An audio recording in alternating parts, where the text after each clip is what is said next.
Liam, our parish priest, hosting the interview. Now you'll be aware from Lorna's website and the parish website that we asked you to submit any questions that you might have. So the interview is made up of the questions that we received from yourselves from all the emails that came in. So they will be the basis of the interview. Towards the end of the evening, we will invite a few questions from the floor. We'll be keeping an eye on the time to see how we're doing.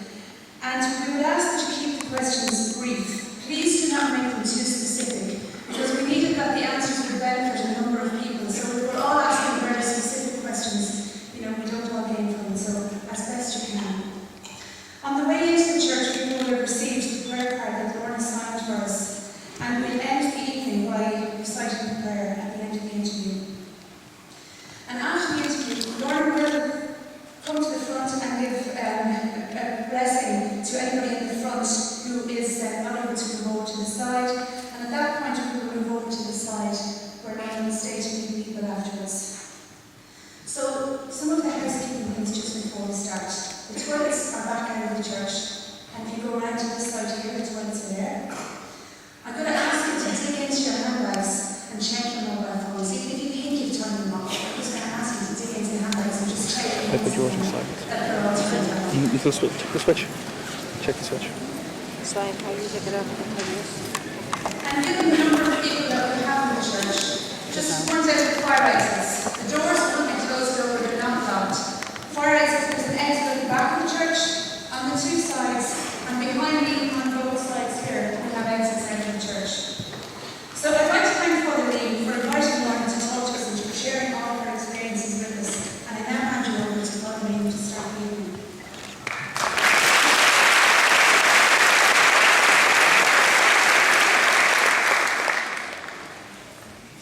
Thank you again.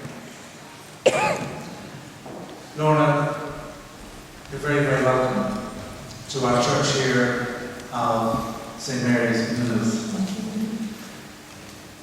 I saw the reaction of your face when you walked out here. I am just astounded, not surprised, but astounded with the number of people here to hear you, Lorna. And 4 years here, and I've never had to close the church.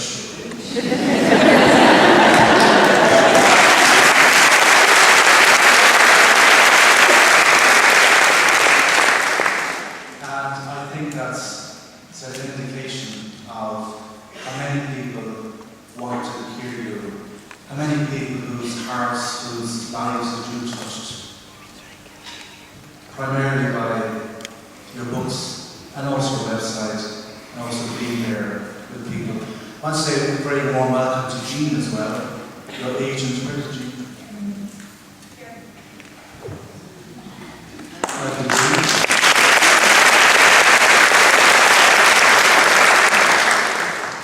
Now I know, Jean, from the number of times we've met preparing this evening, you're really not just an agent, you really are a good friend of Lorna's, and you're very welcome. Also, I know that you have brought some of your family here today, this evening, and I'd just like to especially welcome Brendan, your son-in-law.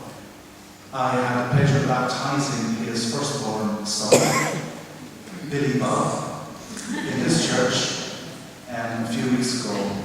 Now, my name is Liam, and I was doing my best to persuade Brendan to call the baby Liam. Rather than Billy, but Billy Bob it is, and Billy Bob is at home with the mother. I know many of you travel to be here, and I know we've got a huge amount of parishioners here as well. And how this evening came about was that I met you here quite a number of times, and one time I met you, which was last March. I was saying to you that there's a lot of interest here in the news about you often get different people asking pardon of you. And I was asking you, would you consider giving an evening here in your own parish? And I'm delighted that you said yes. Now last March it sounded like a very good idea. No one's asked me to do the interview style of the set as interviewing, so I am a little bit anxious about that.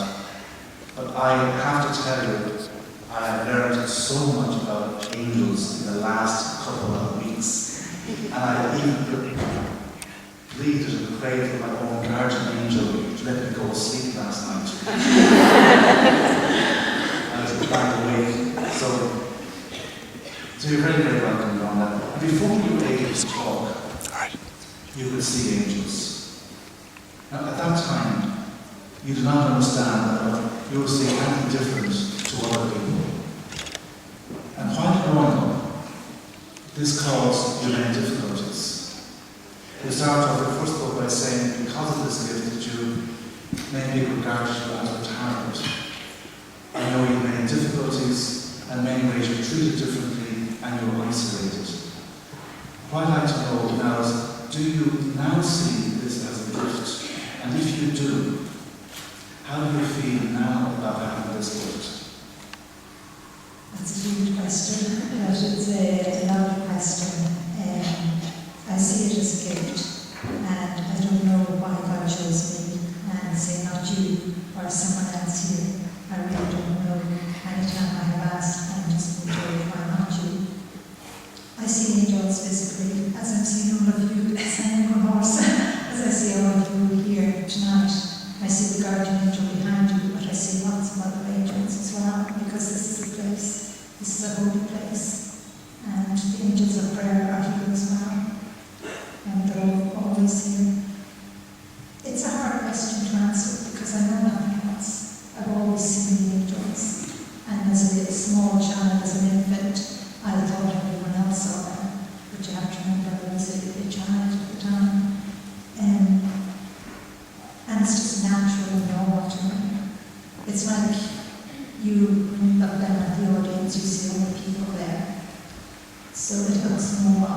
Well, to me it looks normal seeing all the people, all the men, women and children, and seeing all the angels as well. It's that normal for me. I would not change my life for 1 second. All as I can say is, I don't know why God chose me to see these angels. And, when I think of it now, what He has been doing, I'm only a little thing, in that sense. And He has been traveling around the world, talking about His angels and talking about God. And He has been doing that with all religions, all beliefs. And it is incredible. But I'm just an ordinary. Just so you mentioned there are religions. One thing a lot of people said over the last few weeks is, do you think Lorna is Catholic enough? And it's not very theology Catholic, as distinct from Christian. And so I went looking at the catechism, and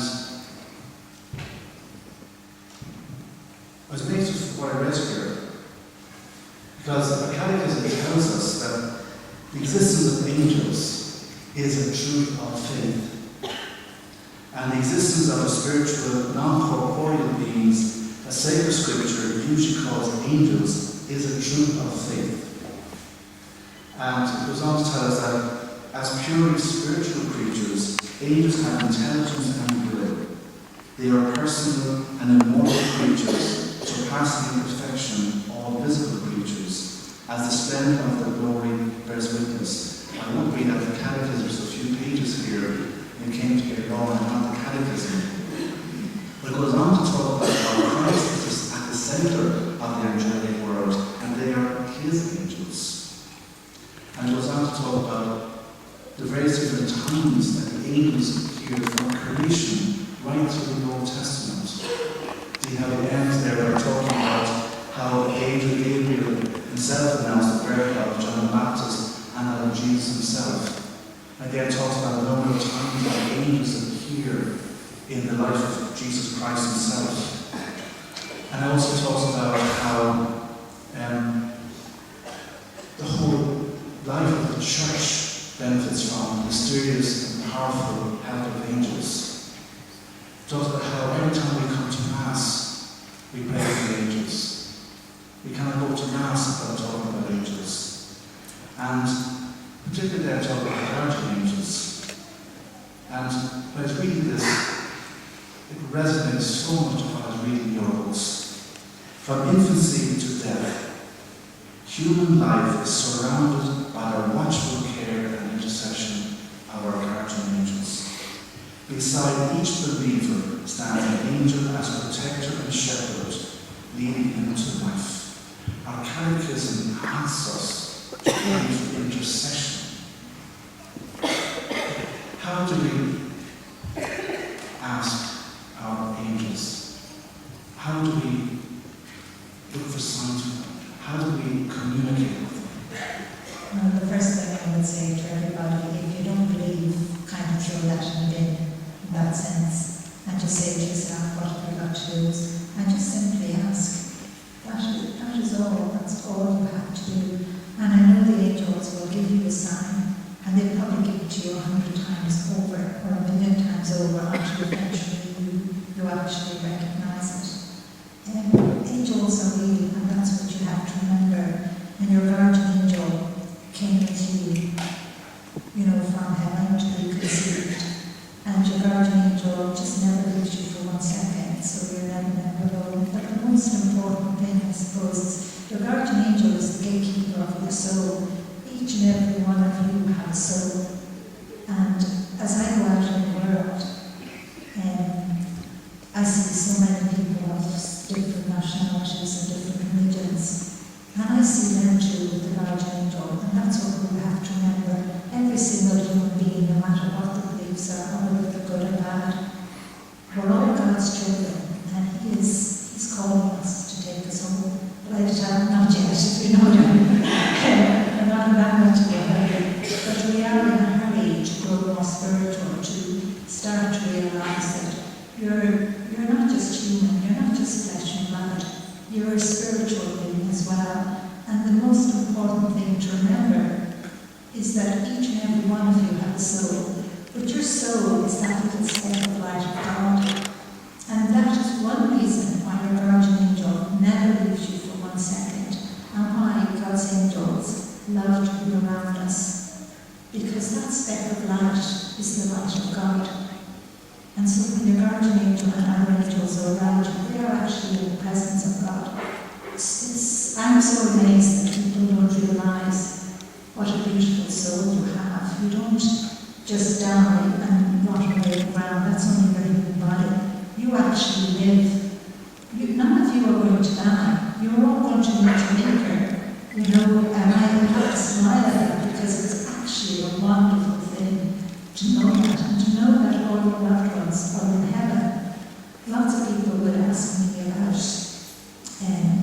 have I ever seen God send anyone to hell? And I always say to people, just listen to my words. God has never shown me, and I would say Him, sending anyone to hell.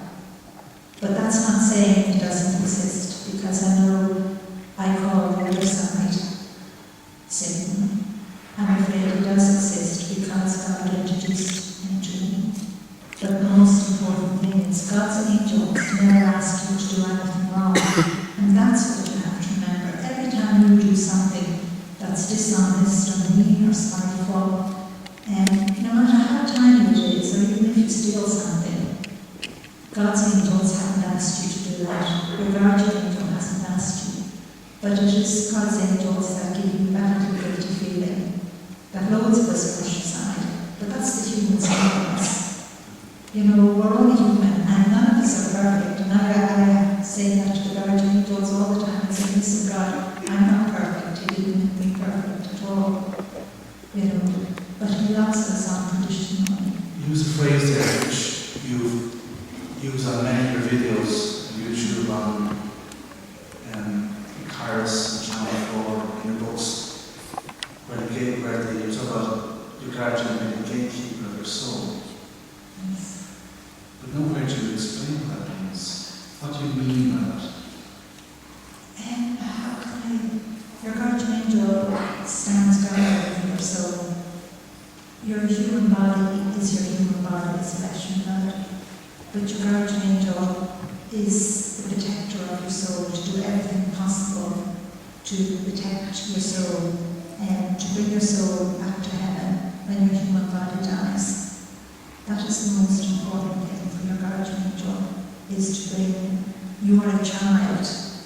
That's one thing you must remember. You may think you're all adults. You know, you could think you're an adult, but I can assure you, you are only a child. And it is that your guardian angel, that's why your guardian angel is the gatekeeper. All right, I'm never going to lose you for 1 second. And it's your guardian angel that allows other souls sometimes to be around you, or other angels to be around you. Your guardian angel can't stop the other angel from coming around you, because that has something to do with, as far as I know, your faith, your belief, in God. It has to do with, that free will. And I often say to God, why can you do away with free will? But I suppose when God created us and He made us, I often say, why did you decide to give us a soul? But I'm always told that I love the beauty that He made. But you were talking there about angels and guardian angels. That's a question that I've been asking to ask you. What is the difference between angels and guardian angels? Well, angels, what would I say to you? Like the unemployed angels and other angels, they're not guardian angels. Your guardian angel, as I said, is the gatekeeper of your soul. And your guardian angel, how can I say it? When I was a young child, at times the guardian angels would disorientate me. They are very, very powerful. It's really very hard to describe. Your guardian angel is 3 steps behind you. That's the way I describe it. But yet right behind you, and yet all around you. It's amazing. Humanly I can't give every understanding, because one word I was taught as a young child from the angels was that it's beyond comprehension. And it has taken me my whole life to actually learn how to say that word. Comprehension. I have been told that every time you all ask a question, there's a million questions to that, and another million answers to each and every one of those questions. Could you use the word understanding instead of comprehension? No, that's the word I'm afraid. Just move on, the question I would be asking you is, what's the difference between angels and spirits? You talk about the spirit of Christopher, your brother who died before you were born. And I just ask you to say a bit about the difference between spirits and angels.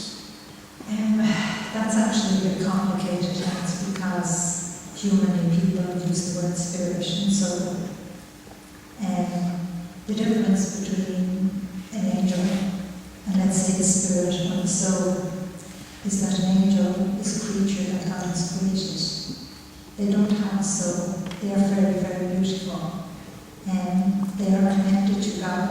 It's like body light, it's the only way of tread I can describe. And again, that's another reason why they love to be in our presence. We are more, you and every one of you out here are more than an angel. And I'd be so amazed that people don't understand that. And that again is because you have a soul. Imagine that, you're more than an angel. No matter what way angels are described, and they are incredibly beautiful. And, they just want to please God, they just want to do everything that God wants, and they want to help to guide us.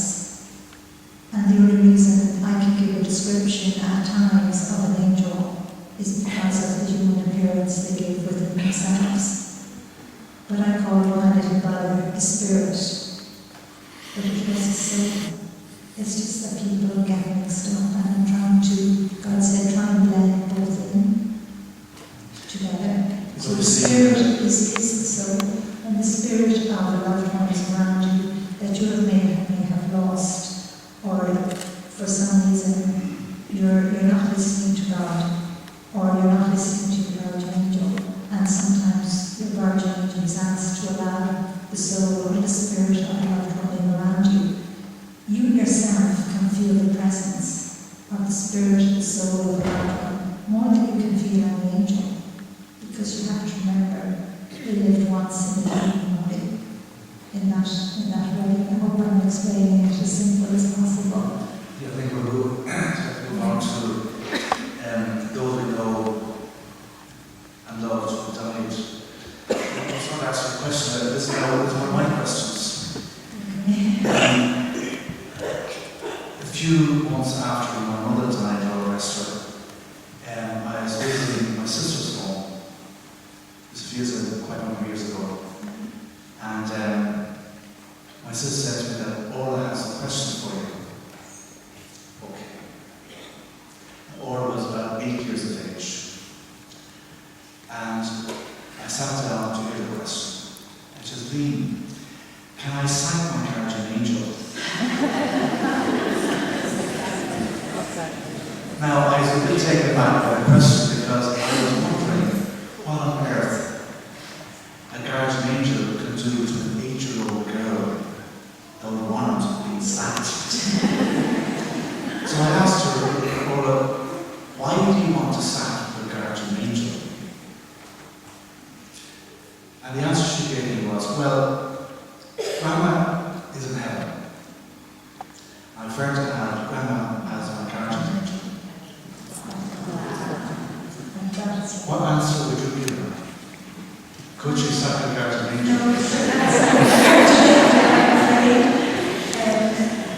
but you have to remember her guardian angel allows Grandma in and around her when it's needed, when she needs, to feel her comfort of her Grandma around her. And that is a lovely thing. One thing the angels love us to hear, and I used to feel kind of embarrassed, but one thing they love to hear is that, when we lose a loved one, especially a child, and now lots of people are saying it, when we lose a husband or wife or someone more, we say, you're an angel in heaven. The angels love that. But again, you have to remember, you're more than an angel. They're more than an angel. And that is very, very important to remember. But they love that expression. And I think it is a lovely thing for a parent or, to say about a loved one, they are an angel in heaven. But they're more than an angel. That's what you have to remember, because they are a soul and they have gone home. And you have to remember, when you go home, you don't actually want to come back. I'm always coming out to God saying, listen, I don't want to come back, but I know if you took me now, I'm going with me, because I have no fear of death. I will have difficulty. Unfortunately, as a priest, one of the hardest things that I ever have to do is to be a priest at the very young of a young child, a young baby, a stillborn. I would never say to a mother or to a father, you have an angel in heaven. My experience is that they don't want an angel in heaven. They want their baby in their arms. I know it's difficult. And I'm also very much aware that there are a lot of people here tonight who are alone and are grieving. What would you say, when they ask you, to a mother, to a father who have lost a baby? I suppose the most important thing to say, and I know it is a horrific thing for a mother to lose a child, whether it's a miscarriage or it's stillborn or only lives for a short while afterwards, maybe just a few years. Remember, that infant, that little soul chose you to be its mom. And even though God only gave you that little child for such a short time, just remember all of that love. And in writing that in the book, that has comforted so many parents all over the world, and just knowing that their child had chosen them. And that's what you must remember. Your child has, and your child gave you loads of love while you were here, and is still giving you loads of love. And remember that little soul, your guardian angel, allows to be around you at times, because God allows that. Even though they're in heaven at the same time, it's just so hard to understand and explain. But to help you to grieve, to help you to not get through it, but to live with the loss. But to know that when your time comes, and only when your time comes, I always say, that you will meet your baby again. You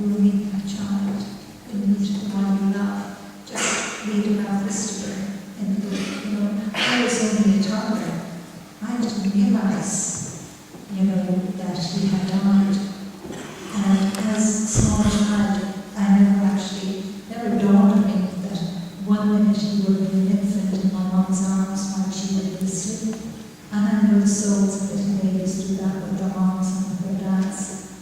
And at times he was my age playing with me, and even then older than me.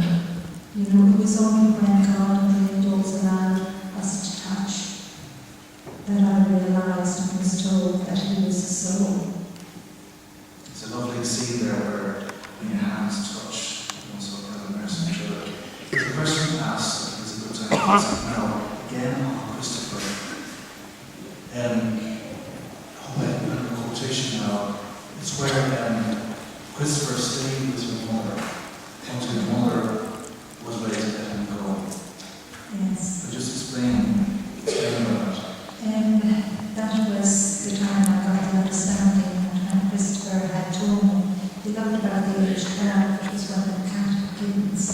And I was still quite small, and the cat had gone outside, and I got all panicky because she had kittens, you know, and I couldn't understand why Christopher didn't come with me. And that's when he explained he couldn't leave because of all of that love that my mom had poured on him, and he had poured on my mom, until she was actually ready, in a sense, to let him go. It's like she was ready to move on, but not forget him. And I know I must share with you then, you know, I read before the book was published, and to my mom I brought down those pieces of Christopher, and she cried, and she said to me, Lorna, during those times back then, she couldn't talk about Christopher. And it wasn't allowed. She couldn't breathe. And she was just so happy to know, you know, that he had been in her arms. And I suppose this is the message that has been given to all mothers, to know that your baby is in your arms when you're sleeping. You know, you have to remember, when I was a child, the angels used to say to me, I would write about the angels of God. You know, when I got older, the Archangel Michael, and I used to just call on the Angel Michael, and said, Lorna, it's time for you to start to write. And I just stopped and looked at him because I was reading the Bible with my daughter in it. And I said, listen here, I can't even read or write. What on earth does God expect of me? You know, I can't do it. And he just said, help what we sent. And I suppose I have such a strong faith. I don't doubt anything at all. I know if God asked me to fight for each and every one of you here, I will do so. Well, that's what I'm doing already anyway.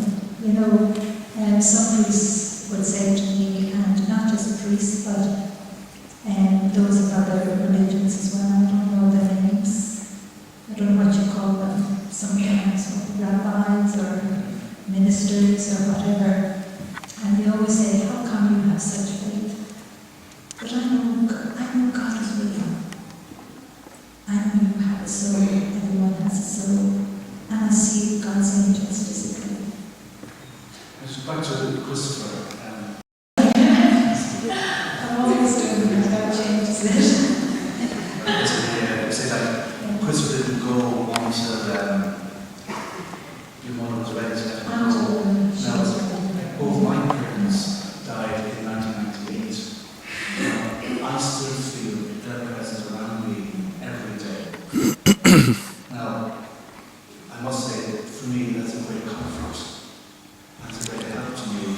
I was wondering, having read what you said about Christopher, am I keeping them from something else, or am I unselfish?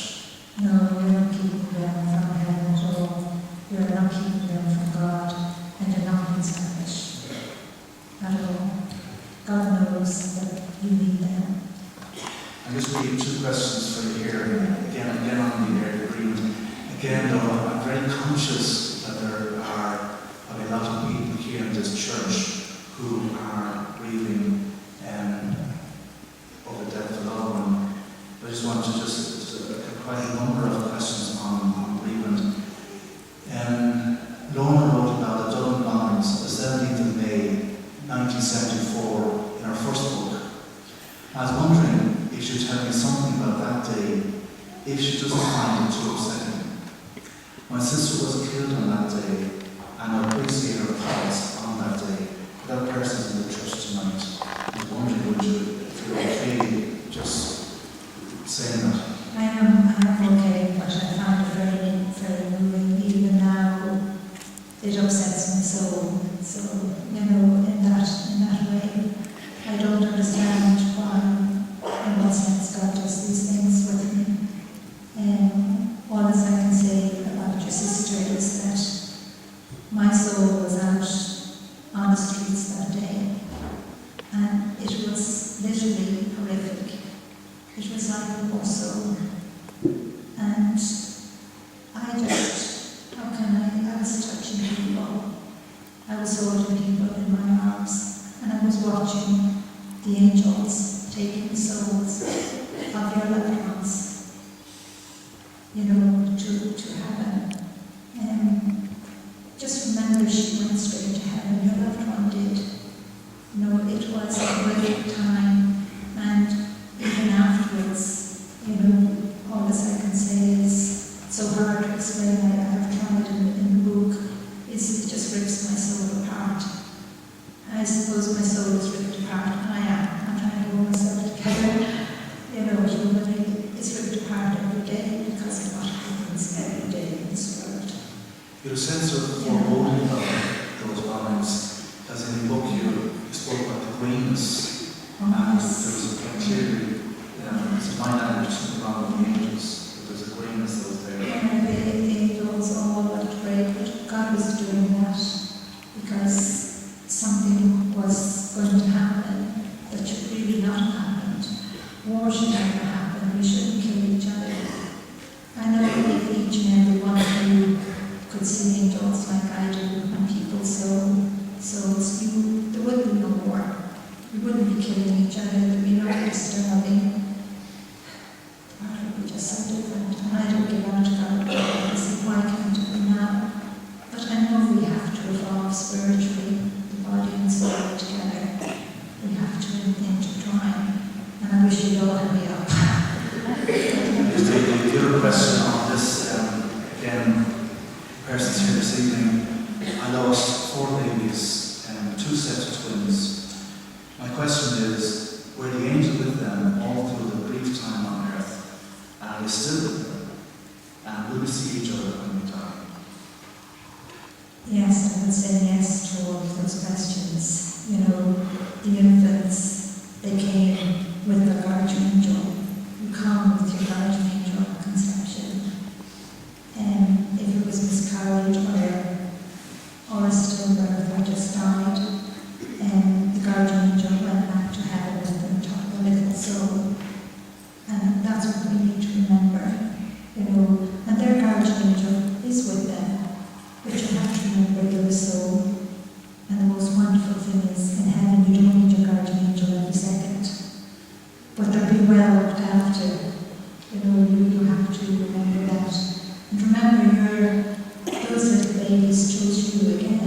Remember to be their mother.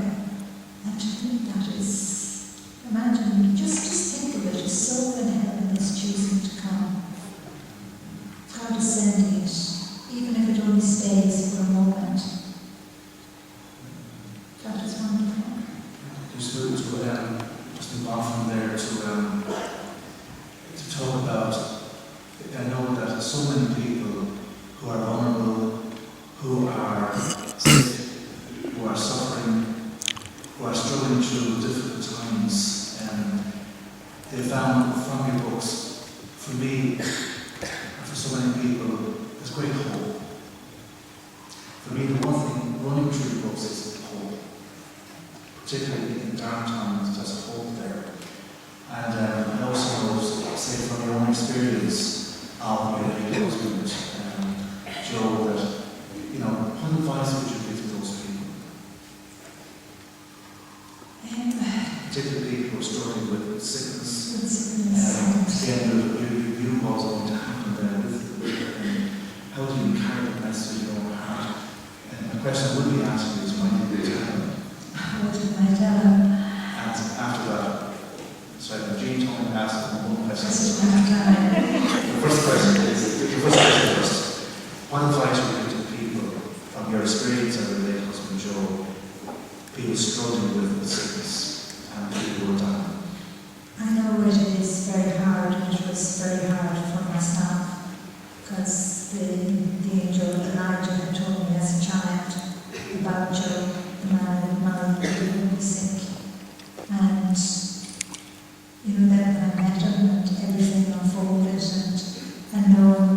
he would be sick. Again, it was faith for me.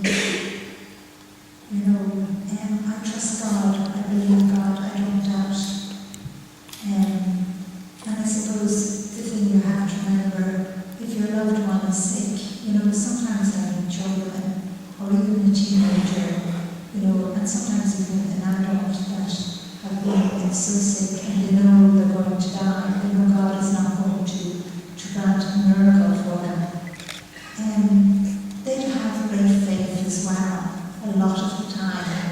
And I know at times we would say, well, why did God allow my child or my husband, just like Job, why did God allow Job to be sick? But a lot of the time, it strengthens a family's faith. Even though they're going through, they gather, you know, they get closer, they reach out to help each other. It is only on the odd occasion that they run away, and I have seen that, and that is always so sad. I would often give out to God about, you know, why did Joe have to be sick? That it was his life. We are human as well, and we have to live our human life. There's another God, is the email great? Sorry, before that. We have to look at this, I have to ask you, why did he tell Job, the prophet Elijah, or son of the prophet, the angel Elijah told him? I really wasn't allowed to tell him. I wasn't allowed to Since tell I him. might explain Yeah. what I told you first, and then why you didn't tell Job. Say it again. Did the angel Elijah tell him not to tell Job? Yes, and that was something that I did put in the book. Because I'd like to know why. Why? Well, you have to remember, why would you do that?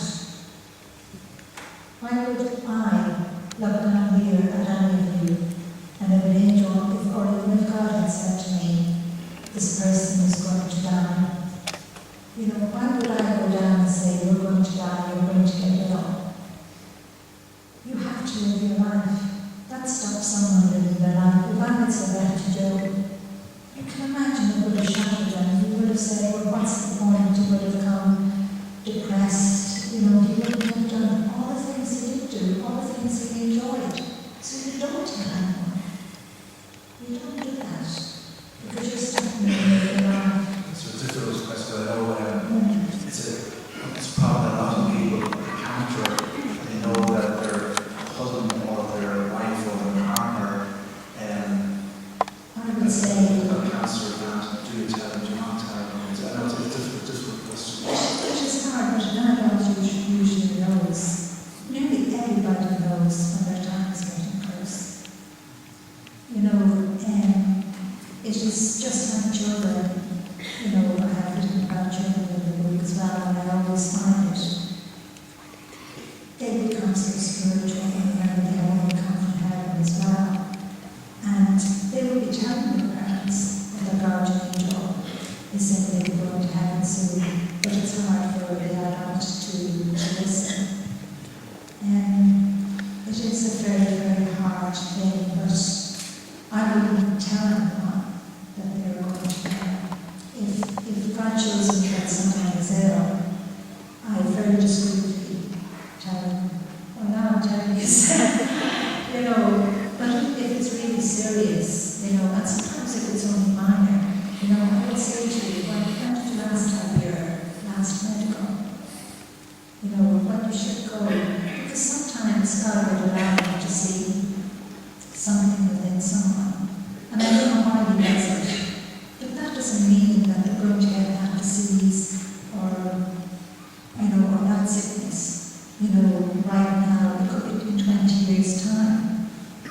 You know, lots of times when I would be walking down the road and a guardian angel would attract my attention and would ask me to pray for this person, and I would look across the road. Now I know a lot of people know if I'm looking at them, I've probably seen something, so I try to look down. that way I just get a quick glance. And sometimes, you know, the angel would say, Lorna, pray for them. They will get through it. And I will do that. And I know they'll get through, but why would I go over to them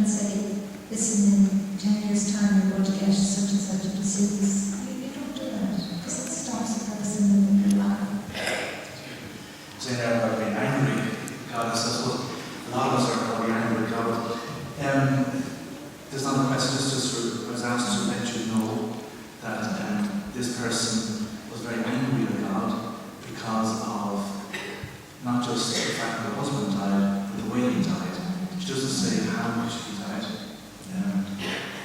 But having read your books, particularly Surveys of Heaven, she somehow, the whole of the book brought her back to God, brought her back to faith. She wanted to let you know that. Some of that's just let you know that. Just go moving on if you can. I know depression is a dreadful affliction. And just give one question. How can we have someone we love very much who tried to kill himself? My husband is an absolutely fantastic man, married with children. Again, this person's here tonight with 2 children. So I'll just say that. My husband is an absolutely fantastic, I checked the names on the way. My husband is an absolutely fantastic man, married with 2 children that he loves so very much. He is depressed for years and tried to kill himself recently. I am very hurt by all of this. I want to know the right way to help him. I am praying to God all the time to send love and light into his heart. Well, I would say to everyone, you should all pray for this man here tonight. Just a few words of your heart to reach into his, to help him, to lift him out of the depression, to know, for him to know how precious he is. That is one thing I'm so saddened when I hear of someone taking their life, because you're not meant to go before your time. So we don't want that husband to do such a thing. We want him to live, because his life is very important. It affects each and every one of you. But he's needed, his wife needs him, and his children need him too.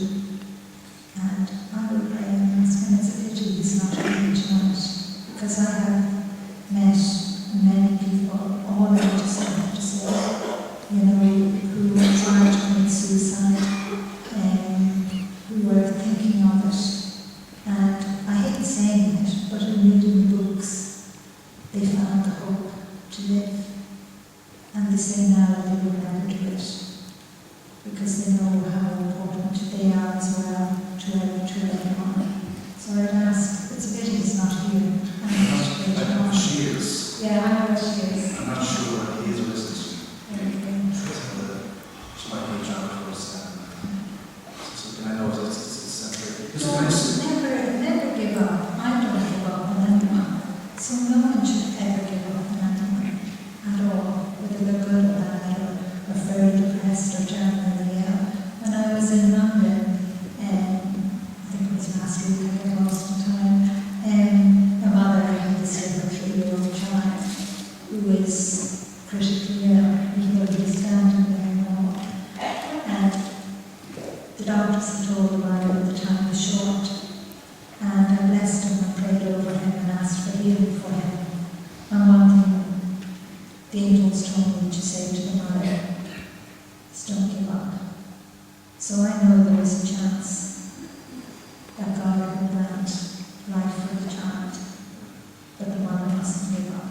Prayer is so powerful. Every time you pray, even if it's just one word, you're surrounded by angels that are praying with you. We should pray more. We do not pray enough. And as I say, the more we pray for our country to improve, but it's not just for material things, because you have to remember one thing: you can take no material thing with you when your body dies. You're so, I'm afraid, it doesn't take any material thing. So when God gives you abundance or gives you extra, reach out and help others. And you don't have to do it in a way, sometimes it can be just a smile. If you're feeling happy, that is something God has given you. You smile at someone, because in your smile could save someone's life. It could be someone that is feeling suicidal, and your smile fills them with that life, and they say, well, there's someone smiling at me, thinking of me. They notice me, I'm here. Some prayer there, see you here now with a church full to capacity. Like an hour ago, you were inside the room on your own, and you wanted a space to pray. And I would didn't just to see you in prayer. It was a lovely sight. Unfortunately, no one else saw but me. But it's just that sense You're of wrong. God did.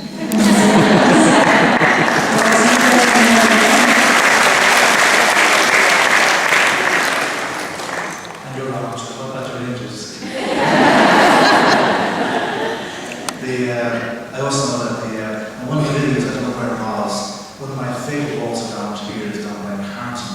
And I think one of the videos where you're talking about prayer was shot down in Carton. That's right. Just a sense of the importance of prayer in your own personal life. It is very important to me, even when I'm walking down the street, even when I'm sitting here, and my soul is actually praying. I'm very conscious of my soul and being in prayer all of the time. And it is so important. I wish people would pray more, because God gives you more blessings. You know, things happen in your life. I meet so many people who would say, it's only all negative and bad things in my life. But they forget one thing, they have life. You're all sitting here, you're alive, you're breathing. Just don't know how lucky you are. When I was in London during the bombings, I think it was Birmingham I was in, and I was over there and I'd gone into a hairdresser's to have my hair done, because I had to do a talk. And there was this young girl there, and she was cutting my hair, and I said to her, you know, how was it affecting her? Was she okay? Because you could see she was nervous, and she said, well, as soon as I've done your hair, I can go. And her boss was standing at the door to let everybody in and out. And I said to her, you know, just pray to your guardian angel for you to get home safely. I know you will. God will make sure of that. And the thing what she said to me was, she says, I'm from South Africa, she said, and she said she didn't understand why there was riots over there. The people have so much freedom. You have so much freedom. You don't realise it. You may be keeping out of material things. She said in her own country in South Africa, you know, she couldn't walk down the street. She couldn't run home from work. You know, and so many times we forget the freedom we have. All the luxury you have around you, the fresh air, that you can go for a walk in garden. You know, that your children can go out to play, and play football or whatever. Sorry, I'm going on. Just I'd like to ask a few quick questions. Okay. These are questions that a lot of them, I know you're not a psychic. God knows. I know you're not a fortune teller. Definitely not. I don't know where people get that. I love to know what the love numbers are.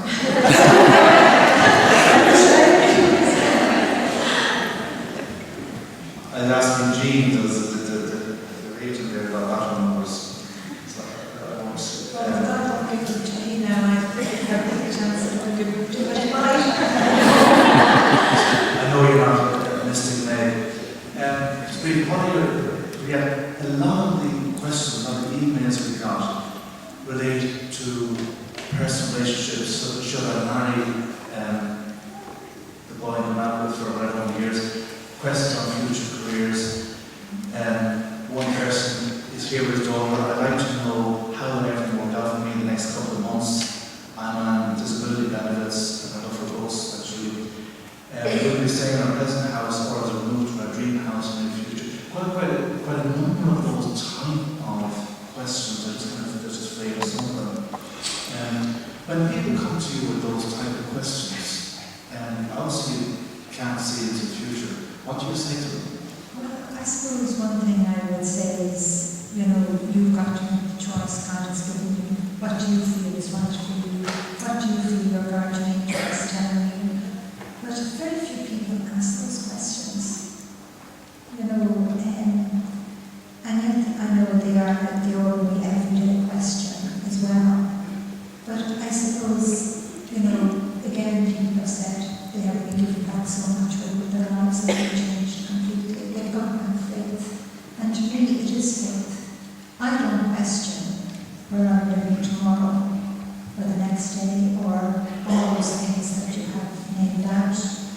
it's faith. I'm just going to do what God has asked me to do. And I have no fear of that. And in a sense, it is for each and every one of you to live your life and have faith. And I have to say, pray. And I know people will say, oh, you're all religious or something like that. But you need to pray and you need to trust. And you need to listen. Like loads of us would, we're deciding to do something and we get the strong feeling that seems to go right. But everyone else is telling you to go left. And you go left. And later on you realise when you actually should have gone right. Always remember, that's why you do listen to the guidance God has given you. But He will always show you another way if you try and listen to get back to where you need to be. I know those people are worried about unemployment and everything like that, and I love to employ everybody if I could, but I can't. Well, there are unemployed angels according to you, so And there is that you must ask them, they're out there helping us all the time. I'm getting signals from Elaine. Okay. Just two more questions I want to ask you. I think there's two questions. The first one is, I have experienced, because you come here this evening, some negativity against you, and thank you to God, it's a minority. I would be aware that you will have some cynicism, you will have some skepticism. I no doubt you come across it. How do you cope with it? The only way I can say it to you is, when Michael said it was getting near time for me to write. That was one of the things I was scared of. People laughing and joking and, saying bad things. But listen, it doesn't matter.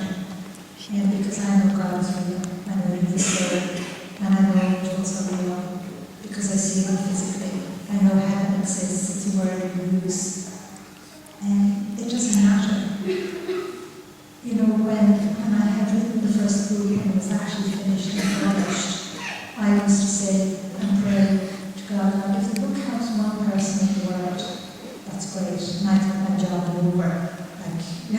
That's it, finished. It's okay.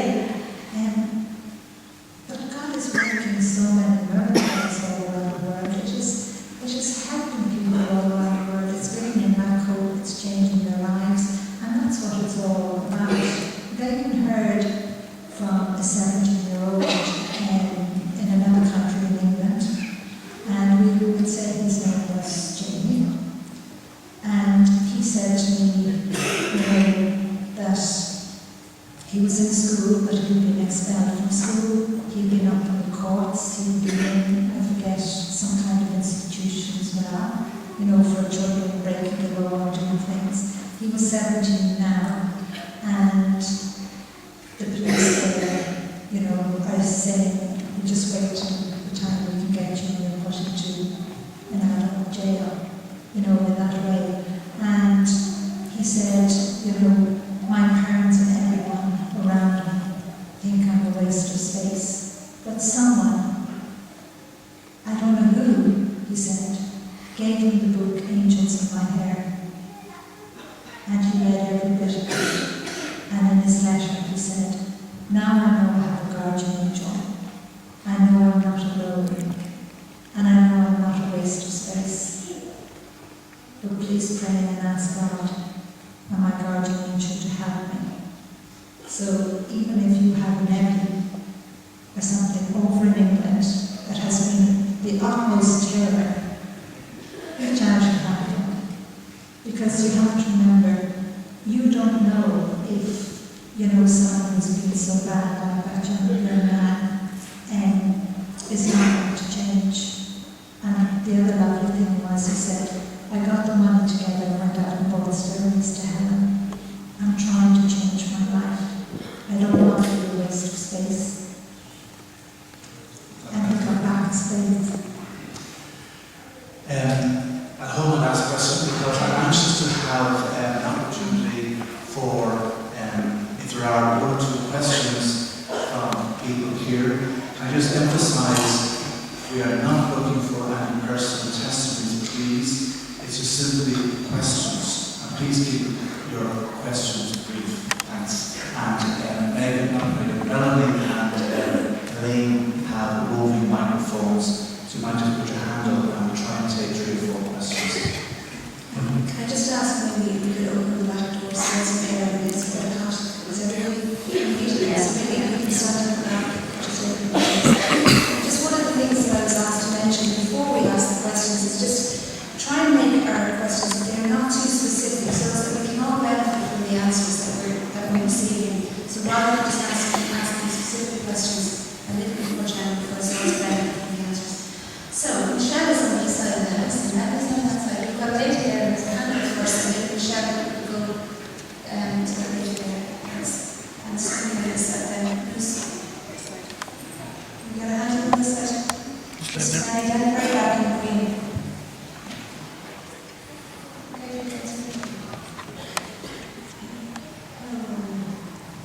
How does God want us to pray?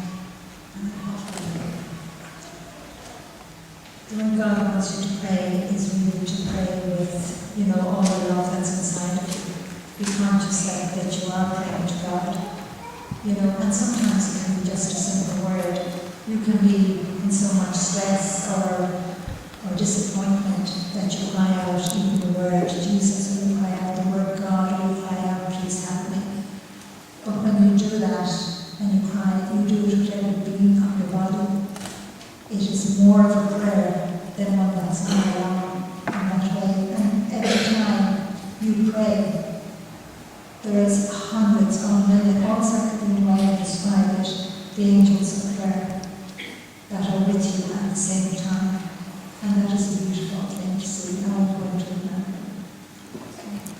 Okay, Melanie, please. Good evening, Lorna. Good evening, Lorna. Just a quick question there. When you meet the angels or your guides to talk about, you say in your books that they're like normal people. How can you tell the difference between or how can you tell the difference? Because I do believe in the angels myself. I've never seen them, but I just call them guys because they do want to know their names. I said, I don't want to know their names because I forget. So can you answer that for me, please? Thank you. Angels are beautiful. Only for to give a human appearance within themselves. I couldn't describe them. But on occasions, just like the angel Michael, when he would come to visit, he would give such a human appearance that I could be out somewhere, just like when I was in college, and I was walking with the angel Michael, and the 2 priests that came towards us with their prayer books at that time in their hands acknowledged the angel Michael, but never said a word to me. He was actually dressed in the same garments as they were. He always does that. And at times I would say to you, if an angel gives such a human appearance that you're allowed to see them, they are so perfect. It's only when people asking questions that I, realize, because remember, I'm seeing the angels all of the time, and it's only when people ask questions. I say, oh yes, but they don't touch the ground, they don't cast his shadow. It's only from the questions being asked, because it's natural and normal to me. Is that okay? Sharon, there. Sorry, let's go on the subject. Hi, Lorna. Could you describe heaven and when we pass over our souls? Are we children? Are we adults? What kind of age do we pass over? Our own age or are we younger? You're perfect. Your soul is so beautiful. It fills every single part of you, every single part of your body. And at times, sometimes when God allows me to see someone's soul, I will see the person within it. But you are perfect. You're beautiful now, human, but you're a billion times more beautiful within your soul. And yes, you're only a child.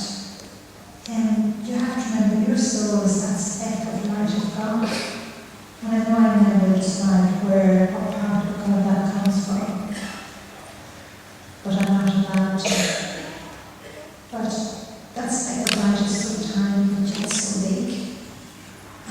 so bright, so beautiful. I can't actually find words to describe everyone's soul. There is no words for it at all. You know, I know even in the book I said your soul not crystal clear and all of that, you know, trying to give people a visualization. But it's nothing. Your soul is just so beautiful because it is that second light of God. You all have God in you. That's the part of you that is in the image of God, in the image. You know, it's not your human body. It's your human body that gets old, gets sick, and that is imperfect. But your soul is perfect. I better say no more. Melanie, please. Lorna, I just wanted to ask you, I know you spoke about Jamie earlier on, but in seeing someone, and I know we're all on our own journeys, but in seeing someone that you feel you want to help, you want to reach out and help them, but you also feel that it's a closed door as where they're not open to receiving help or to even believing in connection or spiritual or angels. Well, you have to remember the other person, whoever it was, that gave you the book.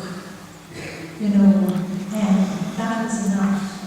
So you have to discover what way you can help someone without, what would you say, forcing yourself upon them.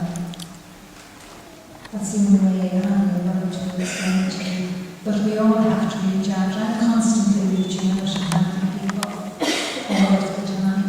Remember, we reach out to help. It can be sometimes just a kind word or a smile. Can make all the difference. I must remember that. God's angels play their part. I play mine. But all of you have to play your part as well. To reach out to everyone. You know, I never. Sometimes people will say to me, "But would you help someone who is bad?" And I'd have to say yes.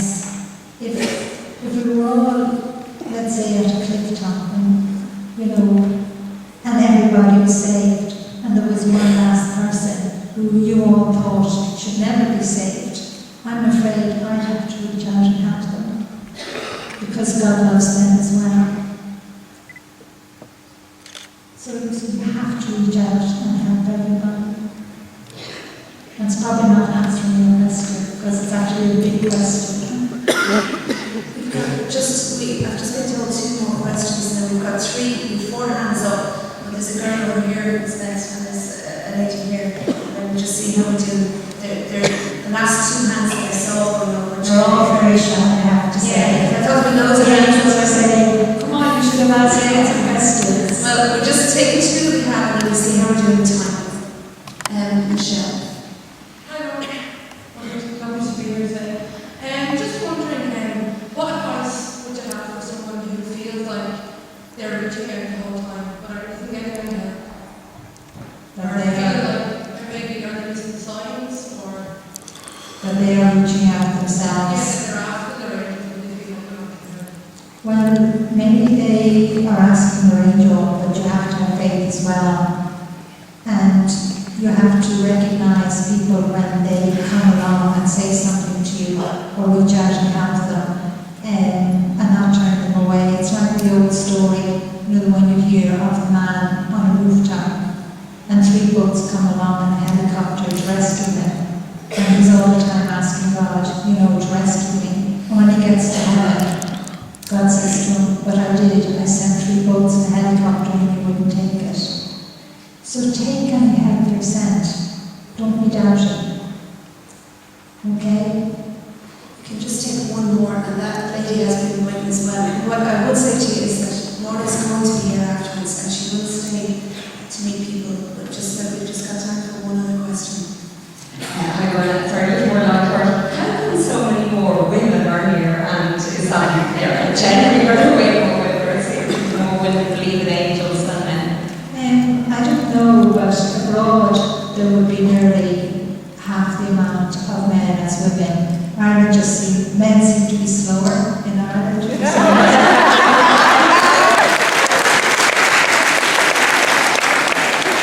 Well done, Brian. Thanks. You're one of the ones that's not slow. Exactly, yeah.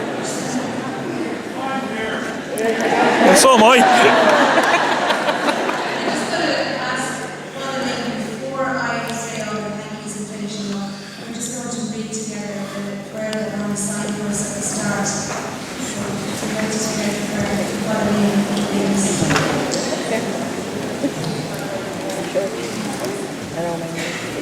Before we read his final prayer, just ask one final question of you, Lorna.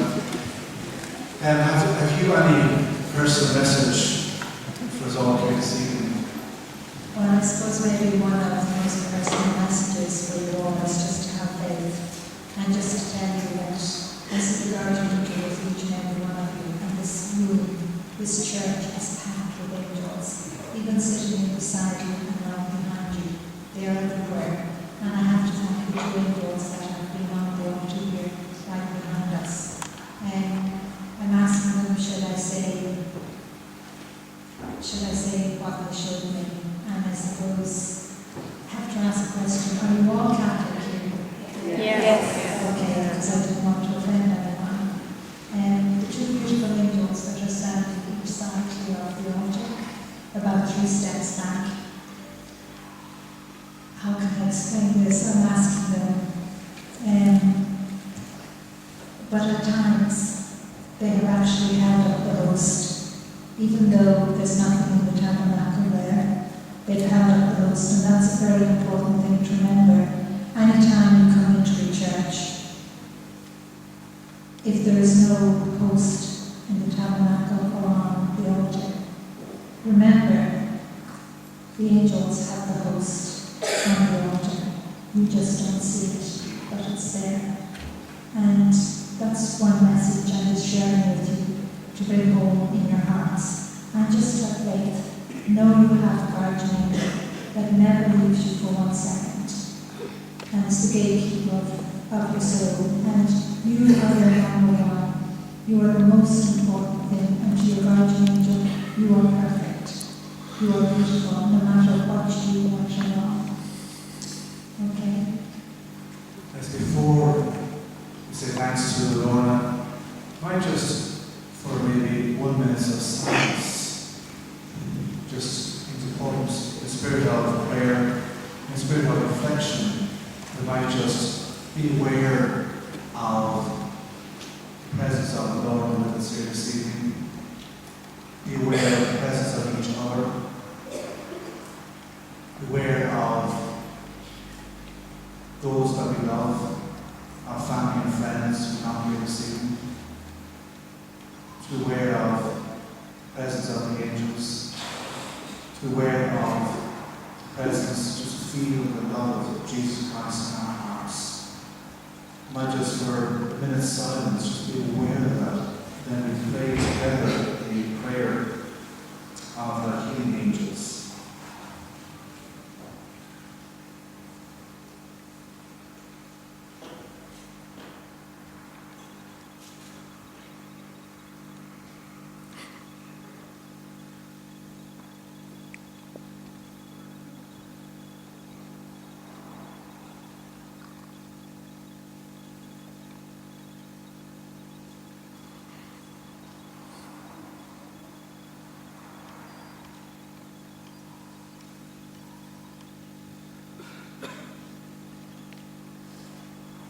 Pour out thy healing angels, thy heavenly hosts on me, Upon those that I love, let me feel the beam of thy healing angels upon me. The life that you hands, that I thy healing King, whatever God.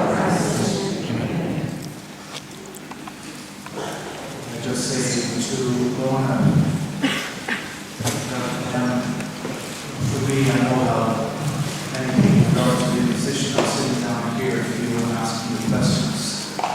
I know so many people love to meet you. For me, it's been such a privilege being here in your company, and not just tonight, but in your preparation for this evening. I know, again, so many lives that you touched by your presence, by your books, by your own prayers, and just to have everyone here. Lorna, thank you very much.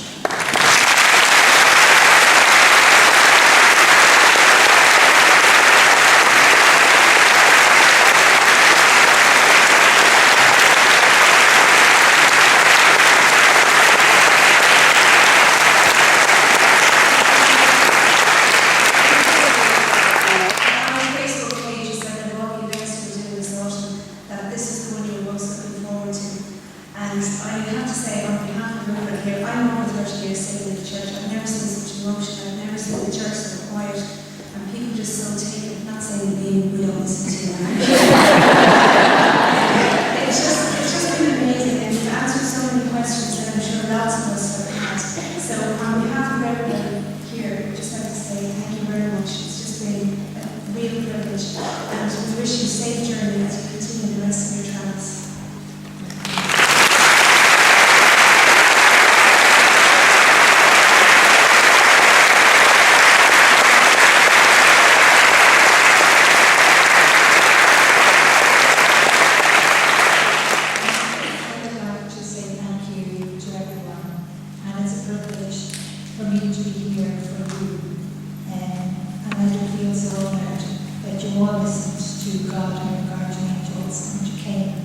He's played your part, so please allow to play your part and not go out the door. I know they were saying that I would spend some time with people, but I won't be able to. I will just bless you and ask for healing from God for you, but I won't be able to talk as such, because it's too many people here. I won't have time, because you have loved all of the people here. And I will ask healing for each and every one of you. And I suppose maybe to share with you from all around the world now, and hearing from people saying that God granted them healing. I can't guarantee it. I can only ask God, would He grant healing for him? That's all. Even if it's a little bit, I'm very happy.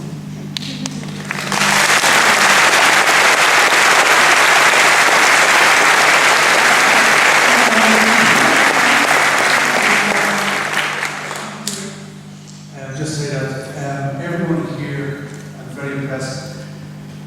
No, you must have known God was very nice. You've individually signed all of these cards, and every one of you has one of these cards coming in.